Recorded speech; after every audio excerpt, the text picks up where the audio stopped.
નમસ્કાર ખેડૂત મિત્રો, આપ જોઈ રહ્યા છો કૃષિને લગતા મહત્વના સમાચાર। આજે તારીખ 4/2/2025 વાર રવિવારના મુખ્ય સમાચાર।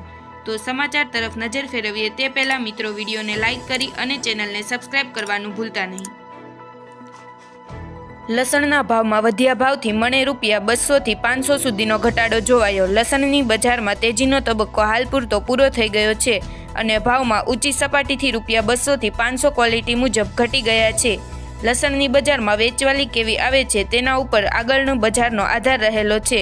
રાજકોટમાં લસણની 800 કટ્ટાની આવક સામે ભાવ મીડિયમ ₹2600 થી 3000 અને સારામાં ₹2800 થી 3200 છે।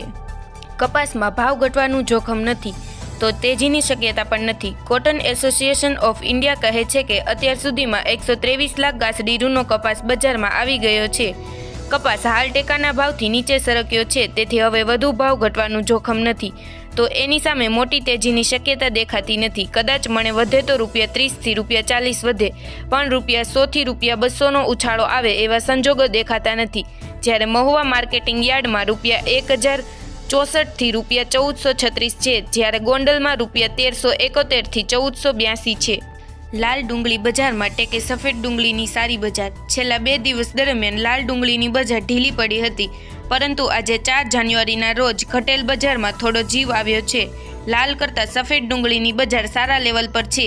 આજે 13,282 થેલાની આવક સામે સફેદ ડુંગળીમાં ₹300 થી 500ના ભાવે વેપાર થયો છે, જ્યારે સારા મોટા માલની વકલમાં ₹542 ભાવ થયો છે। નવા અજમાની આવકમાં વધારો, 3 દિવસથી બજાર ટકેલ। જામનગર યાર્ડમાં આજે તારીખ 4 જાન્યુઆરીના 550 દાગીના નવા અજમાની આવક છે, જ્યારે 150 દાગીના જૂના અજમાની આવક છે, જેમાં નવા અજમાનો ભાવ ₹2400 થી 4800 છે, જ્યારે જૂના અજમાનો ભાવ ₹1900 થી 2500 છે।